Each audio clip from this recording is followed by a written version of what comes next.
Now that we're finished discussing the 3 recreational water activities, let's now move on to the report of Group 4, which is rock climbing activity, specifically hiking and trekking. This report, we will talk about the nature and background of hiking and trekking, their health benefits, their basic equipments, and the procedures on how to do hiking and trekking. Let's talk about rock climbing activity. Mountaineering is a rock climbing activity, while hiking and trekking are part of mountaineering activities. Many people tend to use mountaineering, hiking, and trekking synonymously because they are very similar in nature. However, there are also significant distinctions between them. And here are the key points on how to distinguish the differences between the 3. First is length of time. Hike range from 2 to 8 hours, while trekking can take 2 or more days, or sometimes it can take a couple of weeks, while mountaineering can last a week or weeks, and sometimes it can last a month. Second is difficulty. Next is difficulty. Hiking is a challenging activity, yet still easier than trekking and mountaineering, while trekking is in between hiking and mountaineering. It is harder than hiking, yet still easier than mountaineering. Lastly, mountaineering, considered the most hardest among the 3, most challenging and a more technical variation of trekking. Third one is elevation gain. Nakita natin ang pinagkaiba ng tatlo, depende sa layo at taas sa kanilang inaakyat. Sa hiking, ito ay 400 meters or 1,312 feet from the ground, while sa trekking, ito ay may layo na 40 kilometers or hanggang several kilometers away. While sa mountaineering, ang pinakamahirap sa lahat can take 5,000 meters above sea level. Now that we're finished identifying the 2 differences between these activities, now let's move on to the nature and background of mountaineering, hiking, and trekking. Let's discuss the pioneer of rock climbing. The pioneer of rock climbing in the country is the University of the Philippines Mountains. They developed basic mountaineering course based on a 1996 handbook by Alan Blackshaw, which is served as their manual for ascending the matutungil rock of Anilao. Unahing tagapagtatag ng pag-akyat sa bansa ay ang University of the Philippines Mountaineers. Binuo nila ang basic mountaineering course batay sa isang akwat noong 1996. Si Alan Blackshaw ang naging silbing kanilang gabay sa pag-akyat ng matutungil sa bato ng Anilao. Now, let's move on to UPM history.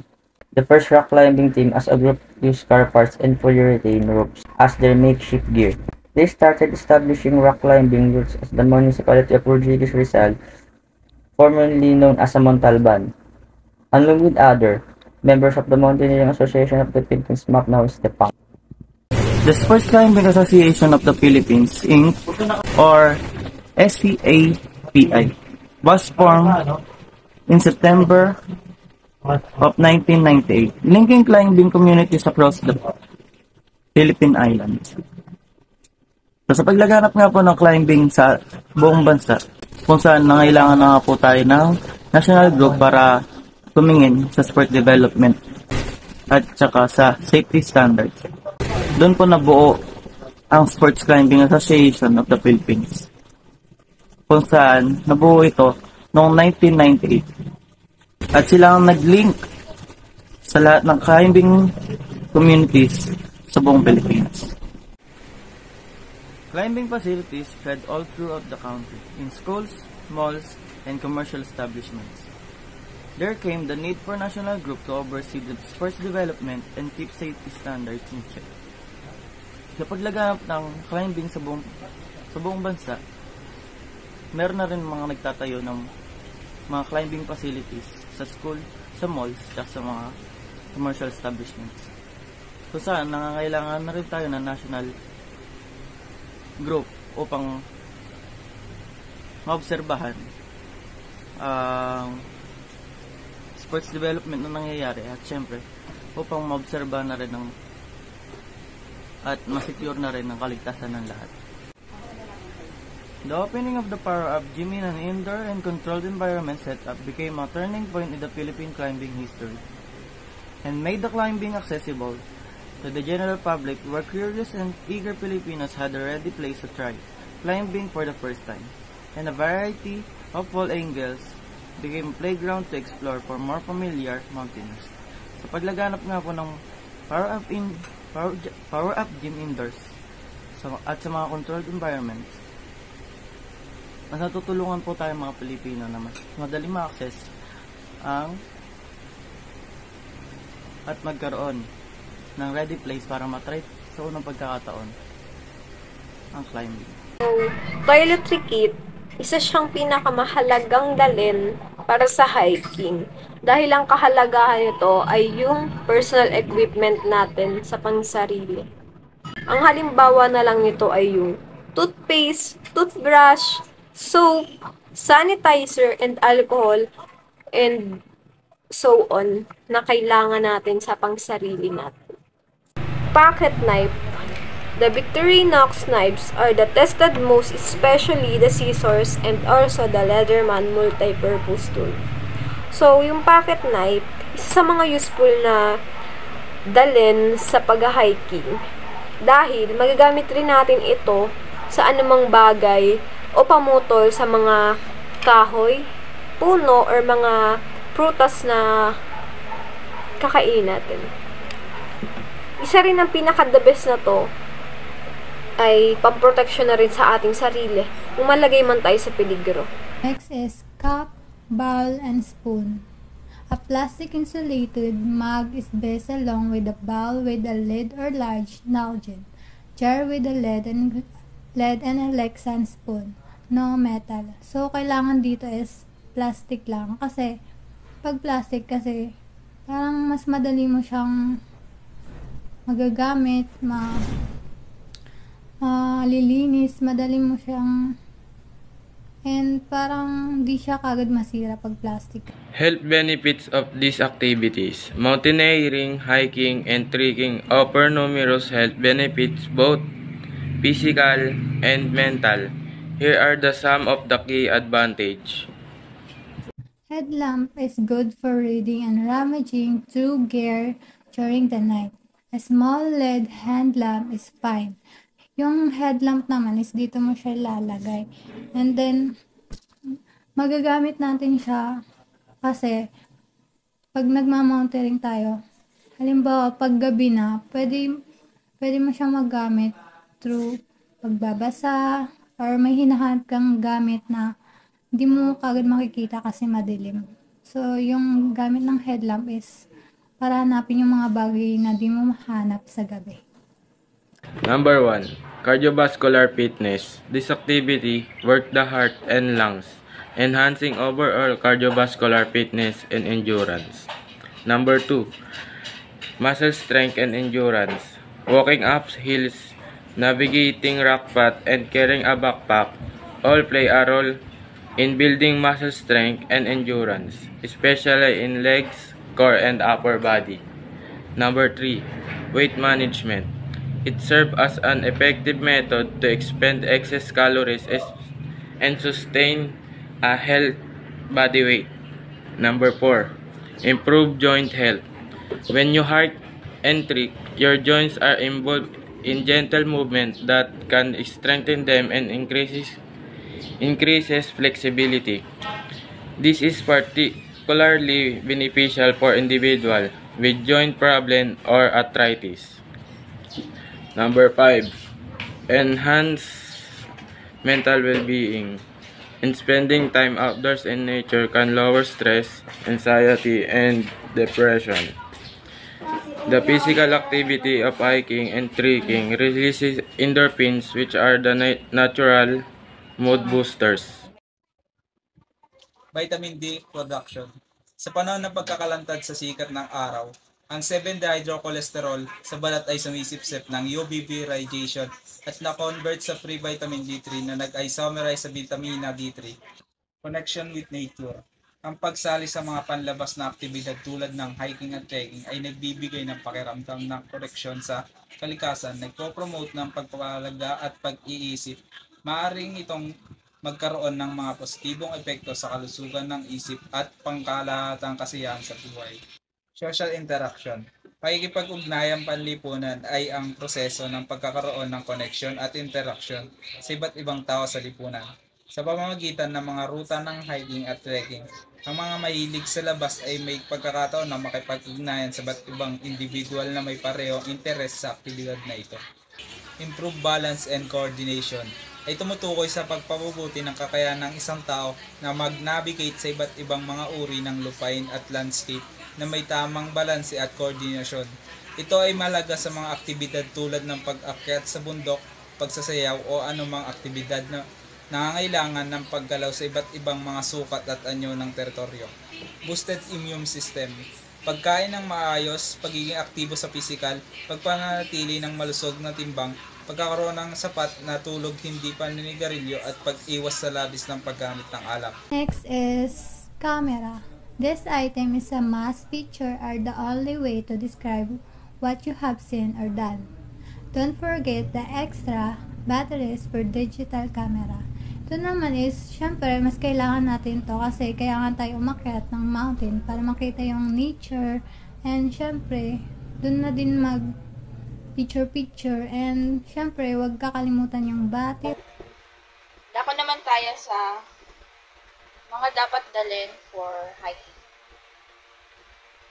What to pack for a hiking trip? Number 1, day backpack, 24 to 40 liter. Maintain travel luggage, 70 to 80 air maximum. Number 3, thermal underwear, wolf fleece thermal mid-layer and hot hiking pants. Waterproof and breathable pants and jacket. 1 pair of gloves, wool or synthetic.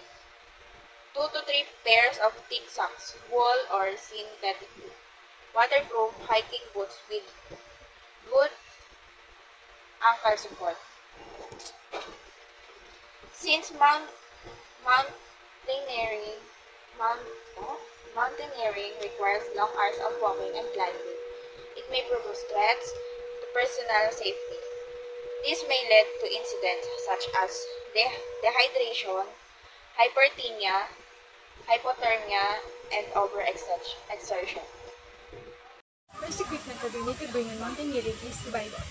Nakakatulong itong Bible para mabigyan tayo ng lakas and syempre, magabayan tayo nito. And also, para makarating at makauwi tayong ligtas. Second is hiking shoes. Ang hiking shoes naman is must be low cut and with flexible midsoles. So ito, nagpaprotekta sa paa natin or ito talaga yung pinakang appropriate shoes na dapat ginagamit sa hiking. Kasi meron siyang features na nakakapag-protect sa ankle natin and sa feet natin. So, third is fleece jacket. Ito naman, ang fleece jacket naman ay nakakatulong para makapag-warm ng temperature ng body natin. And also, nakakatulong din to para makapag-protect ng skin natin. So, ang mga fabric na madalas ginagamit sa fleece jacket is nylon, wool, and recycled fabrics. So, ang pinaka-common naman na ginagamit na fabric dito is polyester. Fourth is sleeping bag. Ang pinakamadalas naman na ginagamit na sleeping bag ngayon is yung mommy shake. So, ito nakakatulong naman na makapag-warm din ng body temperature kapag natutulog tayo or kapag malamig yung lugar na pinuntahan natin. So, kung pipili or magdadala ng sleeping bag, is dapat yung lightweight lang, hindi mabigat. At syempre, yung sakto lang sa kaya natin dalhin. Pants. A pair of fleece pants, wool pants, and soft-shell pants are roomy and allow freedom of movement are recommended. So, dito sa pants, kinakailangan na makapal at maluwag ang pants na gagamitin natin or dadalhin kapag tayo ay mag-hiking upang makagalaw rin tayo ng maayos kapag maluwag ang ating pants na gagamitin. So, hi guys! Dumako naman tayo sa procedures and process in doing hiking and trekking. Sa pagsasaayos o paggawa ng hiking trip, isa sa mga hindi manilimutang experience at isa sa mga kakaibang adventure, kahit ano pang ang oras ito gawin. Sa pagpaplano na mag-hiking trip, masigurado na planado lahat ng mga gagamitin at kakailanganin upang maiwasan ng mga di inaasahang aksidente.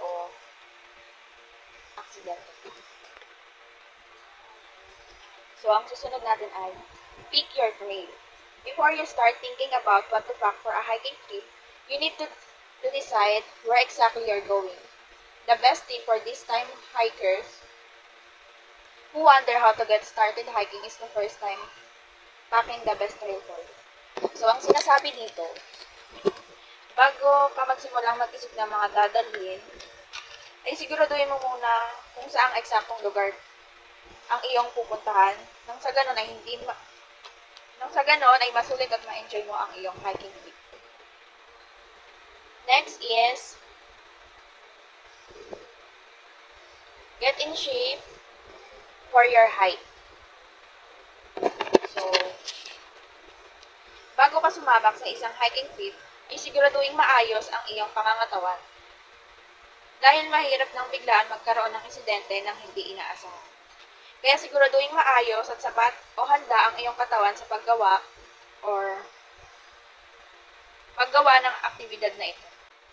Get in shape for your hike. So, bago ka sumabak sa isang hiking trip, ay siguraduhin maayos ang iyong pangangatawan dahil mahirap nang biglaan magkaroon ng insidente nang hindi inaasahan. Kaya siguraduhin maayos at sapat o handa ang iyong katawan sa paggawa ng aktibidad na ito. So, dako naman tayo sa mga dapat dalhin for hiking. What to pack for a hiking trip? Number 1, day backpack, 24 to 40 liters. Maintain travel luggage, 70 to 80 air maximum. Number 3, thermal underwear, wool fleece thermal mid-layer and hot hiking pants. Waterproof and breathable pants and jacket. 1 pair of gloves, wool or synthetic. 2 to 3 pairs of thick socks, wool or synthetic. Waterproof hiking boots with good ankle support. Next is, use the 3-layer approach. Isa sa mga importante sa pag-hiking is preparing the best clothing for your trip while using as little space and weight as possible. First aid kit. Each person should bring any special medicine. So dito, isa siyang primary needed sa hiking dahil malabong malayo tayo sa anumang insidente or aksidente sa ating paligid, lalo na kapag mag-hiking tayo. So yung first aid kit, kinakailangan din ito upang mapagkuhanan natin ng gamot. Katulad ng bandage o iba pang klaseng gamot na makakatulong sa atin kapag tayo ay may naramdamang iba or magalusan. Emergency procedures to avoid incidents related to extreme heat and cold. Number 1.